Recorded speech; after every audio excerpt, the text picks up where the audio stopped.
Hey guys, so tonight I'm doing another meal prep, but I'm just doing a little bit today, a little bit tomorrow, but making extras for the freezer. So, earlier I tried out a recipe I've been seeing all over YouTube, and there goes my stove. But I tried out it was like Italian chicken and noodles kind of recipe. And to my surprise, both kids loved it. I loved it, and my husband hasn't tried it yet, but he's going to take it for work lunch. And I made a really small batch because I wasn't sure if anybody would like it. Everybody has already said, Mom, please make that again and have them in the freezer so we can rotate and eat them as we would like. So I have this another, look at like as big as my face, chicken breast. We're just going to do one. All you need is I have a brick of fake Parmesan cheese, and then Italian dressing from Olive Garden. And that's basically all you need. I'm going to get all of the ingredients in the crock pot except for the noodles. We're going to save those until the chicken's just about done. We're going to add a little bit of water to cover up the noodles to make sure they have enough liquid to cook in. And then let the noodles cook. I think I let it cook like a half an hour or so. I kind of checked on it whenever I remember, and the noodles were perfect. And then I shredded up the chicken before I put the noodles in. What else? I think that's about it. So I figured I'd take you along and show you because we just tasted this for dinner, and everybody wanted me to make another batch tonight. So that means it's pretty good because, kids are picky, and it was easy. And I have all this stuff out and about, so let's get it together. And because we're all friends here, we're going to ignore some of the mess back here, and we're just going to ignore that. Because I don't feel like cleaning it up, and we got cooking to do, and that's way more fun. So what I like to do is, as soon as I get my idea in my head what I'm going to do, I get my crock pot turned on, just so I can start warming up. I don't know how much it helps. It's just a few minutes, but it'll keep warming up as you get all your ingredients in. My chicken is completely frozen, because like I said, I wasn't planning on making another one. But, hey, I'm not opposed to making extra food that everybody likes. And I know that they'll eat it. So, here we go. I ran this underwater, but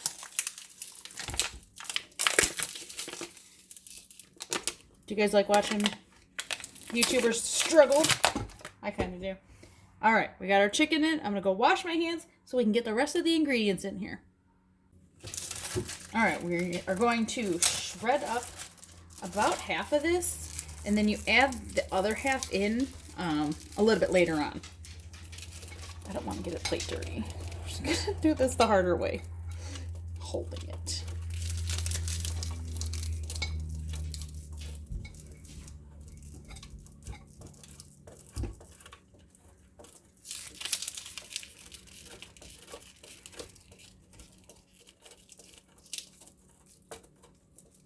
The most fun thing about October really has been all these awesome crockpot recipes. I don't use my crockpot as much as I would like to because I find a lot of the recipes I've tried myself and my husband like, but it's really hard to get the kids to eat it. They don't always like all their food like touching and mixed together.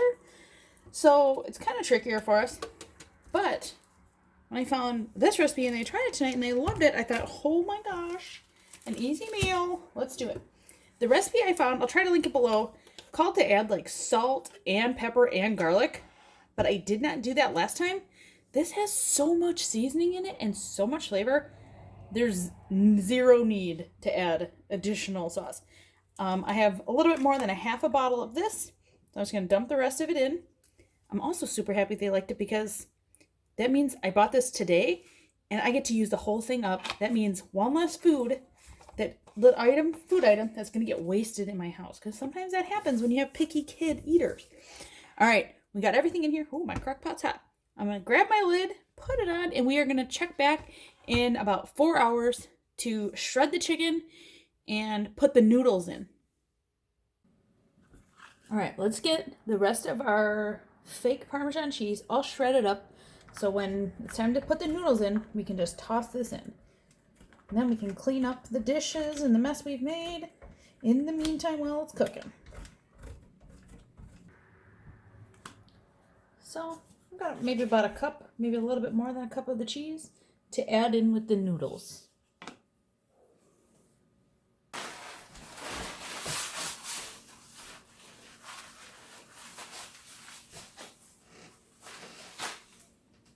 This stove is disgusting. My kitchen is a mess. Having a couple days where I was sick this week with my heart issues really can tell. And you look throughout my house.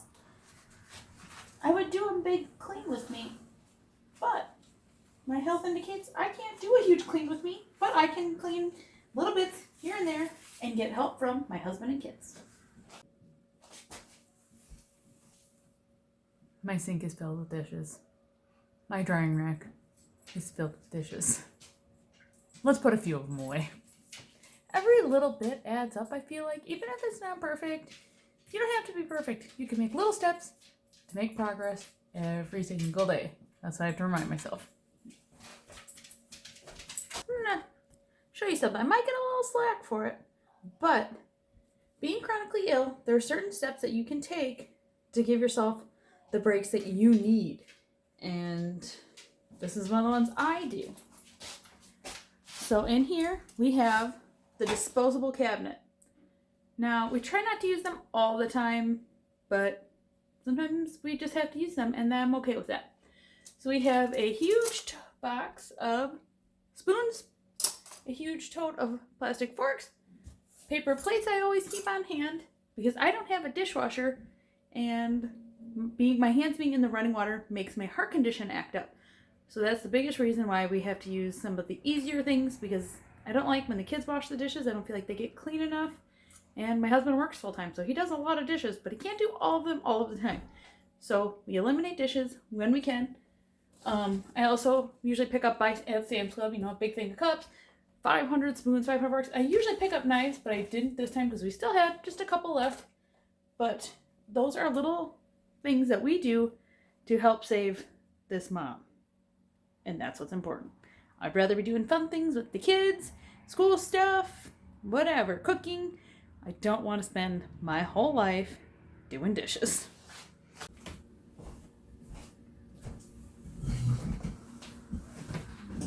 All right, more meal prepping for an easy side dish to go with the Olive Garden Italian chicken.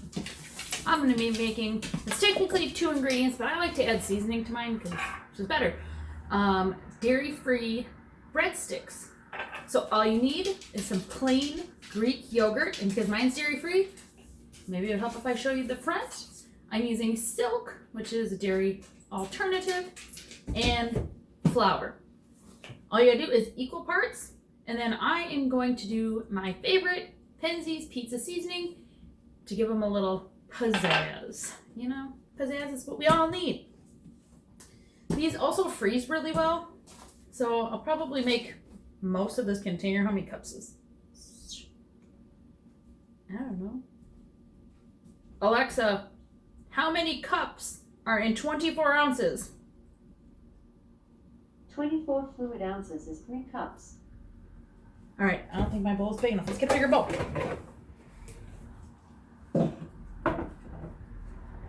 All right, let's take 3 cups of flour. We have the towel, sister.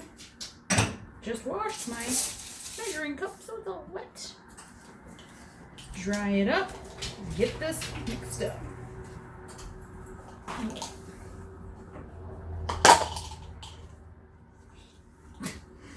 Crash and burn. Hey, you really can't screw this recipe up. It's literally like 2, 3 ingredients if you'd like. 1,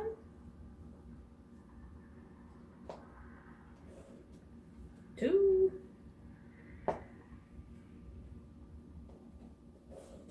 and 3. All right, we got all our flour in, roughly. Get out of my way.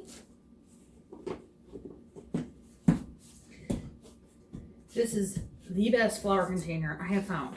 It's got an awesome handle. It holds, I don't even know how much, but it holds a lot of my organic flour, and I love to have that on hand for all my baking, homemade breads, all those things too. All right, let's do the whole tub of my Silk Plain Greek yogurt alternative made with the goodness of soy. So the packaging on all of the dairy alternatives, if you read them, are pretty funny. It's like, just like Parmesan, or just like cheddar shreds, because it's not Parmesan, it's not cheddar, but by some sort of sorcery, they do get it to taste quite close on some of the items. Not all of them, but it's kind of amazing. And especially if you use the dairy alternatives in recipes, a lot of times you can't tell. If you season them, then it really helps. Like by adding this pizza seasoning, or even just garlic if you wanted, and parsley, whatever you have, like Italian seasoning, pizza seasonings, whatever, they're all like the same. Same genre, the same ingredients. Okay. That. And I'm going to put like a hefty dose of this. We'll see if that's good. I will try to link these Penzi seasonings down the bottom. I don't know. I believe the company started in Wisconsin. I don't know. It might be in other states. I don't know. But we have one locally, and like it's my favorite store to go to. Like you walk in, it feels like a warm hug from your grandma, because I grew up using these kinds of seasonings and my grandma cooking all the time. And let me tell you, just makes me very happy. Another joy of maybe getting old is you appreciate the smells from your childhood. The smells, the flavors, all that, you know? Simple joys. Okay. One thing I will tell you before we show you the end result is that these breadsticks, they're called, if you've seen, what is it, The Diary of a Wimpy Kid, or maybe Wedding Crashers? One of the two. I watch a lot of movies. These, when they're done, they look like a white dog turd. You know, I thought it right when I got them out of the oven. I'm like, oh, those don't look very good. And then I served them up to the kids. I tried one. I said, all right, I tried it. They're good. Yes, I know they don't look good. Yes, I know what you think. And right away, they both said, it looks like a white dog turd. Appetizing, not that much, but organic, dairy-free breadsticks, and super easy and fairly inexpensive. And something that bakes quickly, freezes well. I just think it's nice to have in the arsenal. So, we're going to get all this flour. It'd probably be easier if I got in here with my hands. I don't know too. Oven's ready. I win. The oven's ready before I am. Oh my gosh, you guys. I'm so out of shape. My arms are tired.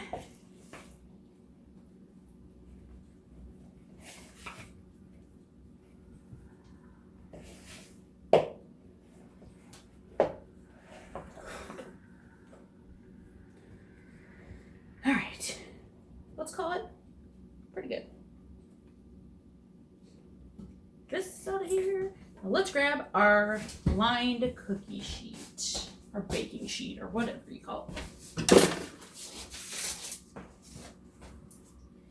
Now I put aluminum foil on mine because I don't want to wash my pan. I just washed it, and I don't want to wash it again. So we'll do the easy way, and we'll just, I should have moved all that junk. You know, this is a little too sticky. I think I might add a little more flour. Now that, of course, that I've touched it, my hands are slimy.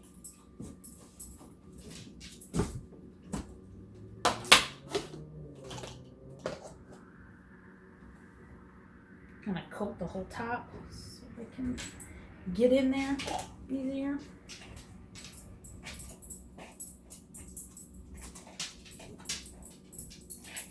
Works best when you throw flour all over your lap and your counters. That's where it works better, right? See, last time I did a little bit too much flour and they were really dense. So I wanted to try to do exactly what it said. But how are we gonna manage when you can't get it off your hands? Okay, pardon me. It's alright, it's just my family that eats this food. We call it made with love. Okay.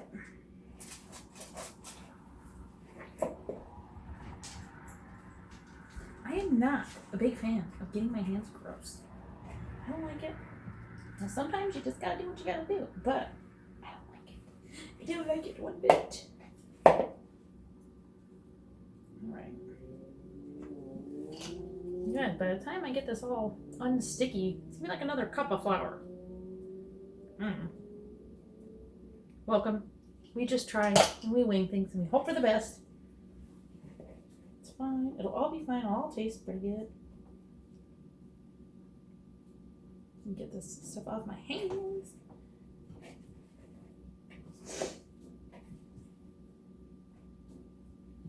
Alright, we're just gonna go probably good enough. We're gonna roll out. We don't even have to roll them out, which is, no, that's just so darn sticky. Maybe their recipe is a little off because you can't get this out of the bowl or out of your hands. Oh boy. Oh my gosh, I'm getting flour everywhere. My kitchen's a little bit of a mess, especially because I wanted to do meal prep this week. So I didn't want to put everything away because then I'd have to just get it all out again. So I just kind of piled things where I could until I can get to them. If they're out and I see it, it's like, oh, that's a good reminder. I need that. I need to make that. I don't want any of my ingredients going bad. This isn't going well for me. Let's try to add more flour. Okay, last time I did too much flour, and this time I can't seem to get enough. Just try not to get it into your container, but do what you gotta do, you know?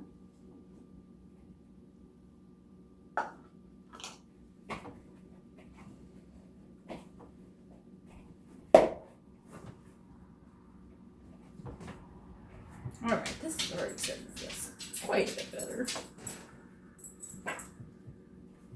Yeah, now I feel like there's too much flour. Can you win? Can we just win today? No? We'll see if I win when they're done. I hate this. I hate it. Should have taken my wedding ring off. You're welcome.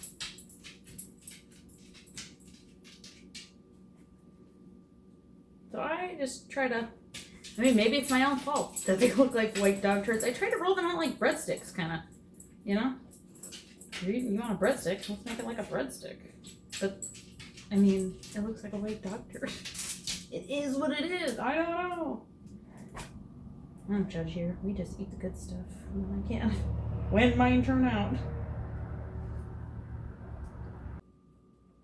All right, our dairy-free garlic bread sticks, knots, whatever you want to call them, they are ready. And I will flip you around and I'll show you. But first, I'm gonna try a bite.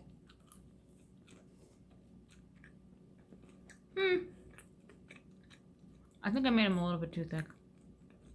That's all right. They'll finish cooking when we actually eat them tomorrow.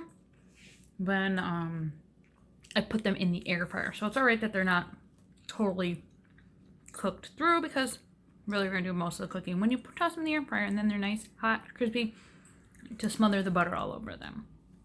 So I'll show you what they look like when they're done. All right, here they are. I just kind of bundled them onto a plate so I can kind of cool for a little bit before I get them in a tote to put them in the refrigerator. And now I have dinner going for tomorrow and some dinner rolls. And all I need to do is toss some broccoli in and we will have a perfect dinner tomorrow.